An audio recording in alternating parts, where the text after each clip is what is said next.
baik-baik saja. Kita kaitkan dengan sesuatu yang mubah. Itu tadi. Saya bahkan berpendapat lebih dari sekedar mubah, walaupun tidak wajib. Kalau tidak kita lakukan, kita berdosa, karena manfaatnya jelas ada. Nah, karena waktu saya tidak uraikan panjang. Ini untuk pemahaman kita. Rasulullah Shallallahu Alaihi Wasallam ada bersabda, "Antum a'lamu bi umuri dunyakum." Kalian lebih tahu daripadaku tentang urusan duniawi, tentang urusan muamalat, tentang kehidupan kebudayaan. Saya baca asbabul wurud, latar belakang dari hadis ini adalah ketika Rasulullah SAW berjalan bersama sahabat dan melihat ada penduduk Madinah yang melakukan penyerbukan di pohon kurma. Penyerbukan, kan ada yang sebut apa? Ilmu IPB. Iya, apa yang jantan dan yang betina. Rasulullah mencegahnya, tapi tidak dengan kata larangan, jangan. Seandainya kalian tidak melakukan itu lebih baik. Itu kata Rasulullah. Jadi larangan secara tidak langsung, bukanlah taf'al, jangan lakukan itu. Tapi ada, saya lupa teks Arabnya, jika kalian tidak melakukan itu lebih baik gitu. Maka penduduk Madinah itu mengikuti Rasulullah SAW. Ternyata dengan tidak melakukan penyerbukan, hasilnya buah kurmanya jelek, buah kurmanya tidak baik. Diberitahu kepada Rasulullah SAW, "Antum a'lamu bi umuri dunyakum." Kalian lebih tahu daripadaku tentang urusan dunia. Ada dalam riwayat Bukhari itu, "In amartukum syai'an min dinikum fakhudhuhu." Jika aku memerintahkan kamu sesuatu dari agama, tentang agama yang sudah jelas hukumnya, fakhudhuhu, ambillah. Wa in amartukum min syai'in min ra'yin, dalam hadis itu, jika aku memerintahkan kalian tentang sesuatu yang berhubungan dengan akal, pikiran, pendapat, fa ana basyarun. Rasulullah mengatakan, saya sesungguhnya hanya manusia. Itulah tadi, antum a'lamu bi umuri dunyakum. Maka ini perlu dipilah-pilah, termasuk pada warga Muhammadiyah. Kita tidak beragama dan memahami agama secara kaku. Agama Islam itu sangat rasional. Tadi dibawa kaidah usul fikih dari para ulama, al-aslu fil ibadah lit tahrim. Pada dasarnya tentang ibadah itu tidak boleh, bukan lit tahrim, betul lit tahrim, kecuali jika ada dalil yang membolehkannya. Kalau sudah menyangkut ibadah seperti sholat, "Shollu kama ra'aitumuni usolli," kata Rasulullah. Sholatlah kalian sebagaimana kalian melihat aku sholat. Inilah kekuatan Islam, jangan diubah-ubah, jangan ditambah-tambah. Sebagai peminat ilmu perbandingan agama, saya mengkaji sistem peribadatan pada agama-agama lain itu terbuka. Bagaimana cara kebaktian, Kapan waktunya? Gak ada ketentuan dalam kitab suci. Kalau Islam jelas tata cara sholat, shollu kama ra'aitumuni usolli. Jangan karena merasa segar bugar pada subuh hari, sholat subuh ingin ditambah 6 rakaat. Ini melanggar ketentuan. Ikutilah.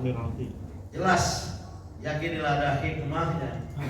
Maka tata cara sholat kita seperti yang diajarkan Rasulullah SAW. Ternyata doa iftitahnya ada 2-3 versi. Ada hadisnya. Doa iftitah. Ada yang baca Allahumma ba'id baini, ada? Ada yang baca Allahu Akbar kabira. Ada yang mulai wajjahtu wajhiyah. Kalau baca keputusan Majelis Tarjih Muhammad, dicari, dikaji hadis-hadis dan dipilih hadis yang paling arjah, yang paling jelas, yang paling kuat. Itulah makanya di Muhammadiyah ada Majelis Tarjih, ya, para ulama di situ. Hadis yang paling kuat tentang doa iftitah itu yang Allahumma ba'id baini. Itu hadis yang lebih kuat menurut ulama Tarjih Muhammadiyah. Tapi membaca wajjatu wajhiyah juga boleh, tidak dilarang. Tapi semacam pilihan kedua gitu. Saya terus terang bukan karena waktu kecil di NU, bapak saya tokoh NU, saya baca wajjahtu wajhiyah. Tapi yang Allahu Akbar kabira itu kurang kuat hadisnya. Tapi wajjahtu wajhiyah enggak pakai ini. Wajjahtu wajhiyah lilladzi fataras samawati. Mengapa saya suka ini walaupun bukan yang dianggap paling kuat, tapi Rasulullah pernah mempraktekannya karena ada dalam Al-Qur'an. Dinukilkan pada Nabi Ibrahim alaihissalam, cuma itu panjang belakangnya. Saya enggak hafal belakangnya, saya sampai apa? Wa ana minal muslimin. Ada kelanjutannya. Nah, silakan. Termasuk tentang gerak. Ada versi karena sahabat yang melihat Nabi mungkin di sampingnya, mungkin dari saf kedua, mungkin dari belakang.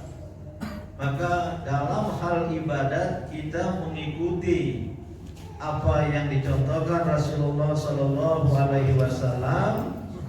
tapi juga pelajari hadis-hadisnya. Kalau ada saudara kita sesama muslim, ya, meyakini hadis lain, ya nggak apa-apa, asal tidak mengada-ngada. Ya tadi saya sebut, saya senang wajjahtu, karena wajjahtu wajhiyah, aku hadapkan wajahku. Ya sekali-kali saya baca Allahumma ba'id baini, terutama ketika merasa banyak dosa. Tapi lebih banyak wajjahtu wajhiyah. Mungkin karena hafalan dan lebih karena ada dalam Al-Quran ungkapan itu, inna sholati wa nusuki, dan seterusnya itu. Nah, hal-hal di luar sholat tidak termasuk ibadat mahdoh. Tapi boleh nggak wirid, zikir? Boleh, bagus, baik. Banyak sekali ayat dan hadis berzikirlah. Cuma zikir wirid, ya, al-awrad, jamak dari wirid yang kita baca secara sholat, bukan bagian dari sholat. Jangan dibalik-balik. Sholatnya singkat, wiridnya panjang. Yang primer sholat, wirid zikir di luar sholat, sekunder, ya, boleh. Tapi tidak harus itu yang apa, istighfar 3 kali, kemudian sampai nanti tasbih, tahmid, takbir, itu oleh seorang ulama. Nah, biasanya di Indonesia itu. Tapi kalau mau ditambah lagi, kadang-kadang tidak hanya subhanallah, alhamdulillah, Allahu Akbar, masing-masing 33 kali. Nanti tahlil la ilaha illallah 3 kali 33, 99. Itu di kampung-kampung. Sekali kalau sudah la ilaha illallah, boleh, tapi jangan sampai sholatnya yang primer terkalahkan. Sholat adalah yang utama, itu boleh.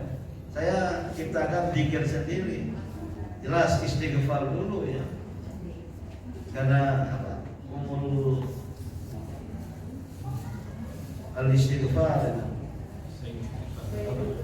Sayyidul istighfar, kita beristighfar. Tapi kalau baca istighfar jangan dipotong. Astaghfirullahaladzim, astaghfirullah. Lanjutkan. Astaghfirullahaladzim alladzi la ilaha illa huwal hayyul qayyum wa atubu ilaih. Istighfar dan taubat. Kalau sudah beristighfar ditambah wa atubu ilaih menjadi kuat. Jangan ulangi lagi pelanggaran dan dosa. Saya terakhir lebih senang baca tasbih itu. Subhanallah wa bihamdihi adada khalqi wa ridha nafsi wa zinata arshi wa midada kalimati. Saya baca itu. Yang sering saya baca lagi, la ilaha illa anta subhanaka inni kuntu minadh dhalimin. Saya baca itu. Jadi bukan sesuatu yang tetap. Dan sekali lagi ya, bagi Muhammadiyah yang sangat terbuka, sangat rasional, peringatan Maulid Nabi Muhammad SAW sekarang ini di tengah mayoritas umat tidak cinta pada Rasulnya, mengabaikan apa yang diajarkan Rasulnya. Jangan-jangan, sebagai istilah jangan-jangan, peringatan Maulid itu nyaris menjadi wajib. Jangan-jangan nyaris menjadi wajib. Katakanlah sunnah. Jadi saya berpesan warga Muhammadiyah, jangan juga terlalu kaku. Jangan terlalu kaku dalam beragama. Rasulullah SAW, antum a'lamu bi umuri dunyakum. Maka Muhammadiyah itu ya, at-tawazun, keseimbangan, bainat tajrid, antara pemurnian, wat tajdid, dan pembaruan. Jadi waktu saya jadi ketua umum saya munculkan istilah ini. At-tawazun, keseimbangan, bainat tajrid, pemurnian, mencukupkan diri, menghanyakan diri terhadap apa-apa yang diajarkan Rasulullah SAW dalam bidang al-aqidah wal ibadah al-mahdah. Tapi wat tajdid, dan pembaruan dalam bidang muamalat wal umur ad-dunyawiyah, urusan-urusan dunia. Jadi kalau sudah soal ibadah ya tajrid, udahlah yang diajarkan Rasulullah. Tapi tidak boleh ada bid'ah istilahnya. Bid'ah itu artinya inovasi dalam hal beribadah. Tapi dalam bidang muamalat justru perlu bid'ah. Nah, jangan salah kutip kalau ada wartawan. Mantan ketua umum PP Muhammadiyah, sekarang ketua pimpinan Muhammadiyah menganjurkan lakukan bid'ah. Lakukan bid'ah kebudayaan. Bagaimana kita mengelola organisasi, bagaimana kita melayani pendidikan, kesehatan, memberdayakan ekonomi, itu perlu kreativitas dan inovasi-inovasi. Jadi ini biar jelas ya. Dan terima kasih pertama kepada Masjid Al-Husna yang mengizinkan kita. Ini sudah berapa kali kita menggunakan masjid ini. Saya senang suasananya damai, khusyuk. Pak Dodi, Pak Derman. Ini masjid kecil, tapi small is beautiful. Kecil tapi indah. Saya mohon maaf atas saran saya tadi, biar ibu-ibu jangan di atas. Karena tadi bapak-bapaknya nggak sampai 10 orang. Kalau ibu-ibu suruh ke atas, di ruang ini tidak ada, tetap terbatas. Apalagi ini mayoritas kaum ibu. Jadi yang masuk surga banyak kaum ibu. Atau karena hadis yang dilihat Rasulullah waktu Mi'raj, penghuni neraka itu banyak kaum ibu ya. Orang membuktikan sebaliknya gitu. Maka kaum ibu membuktikan, karena itu bersifat bisa pengandaian. Maka saya di mana-mana selalu kaum ibu, biasanya 80% kaum ibu, 20% kaum bapak, jarang yang 50-50. Ini pun lebih banyak kaum ibu. Dan juga terima kasih pada Ustaz Kiai Haji Insinyur Supri Sambo. Tadi sudah dijelaskan, beliau ini alumni IPB jurusan matematika yang bergumul dengan angka-angka, rumus dan angka-angka. Sekarang beliau menguasai nomor surat dan nomor ayat. Saya salut sama beliau, beliau banyak menghafal Al-Quran. Dan yang terakhir, apa namanya, acara hari ini dua Bu ya. Tadi jangan salah paham. Oh, itu bukan tema, itu Silatul Fikri ulama zu'ama. Ini salah tulis, dua acara. Pengajian duha, peringatan Maulid sudah selesai. Setelah ini hanya 1 jam atau 1 jam setengah, saya mengundang beberapa ulama, zu'ama, tokoh-tokoh ormas Islam dan cendekiawan Muslim untuk bersilatul fikri, juga menukar pikiran setelah ini. Namun mungkin karena hari Ahad banyak yang tidak bisa hadir, saya lihat ada beberapa baik ulama, zu'ama, cendekiawan Muslim tingkat pusat maupun tingkat Jakarta Selatan dan Cilandak. Nah, setelah ini kita akan melanjutkan bersilatul fikri hingga waktu sholat zuhur. Oleh karena itu para jamaah yang ada acara lain, yang pengajian sudah selesai, tidak usah ikut silatul fikri. Dan bagi yang ingin ikut pun boleh ya, tapi para tokoh nanti saya langsung memimpinnya setelah ini. Nah, kita berterima kasih ada yang berinfak nasi box, entah apa isinya, boleh dibawa pulang, boleh juga dimakan di sini ya. Tapi dibawa pulang untuk makan siang pun juga ada. Nggak tahu taruh di mana itu ya?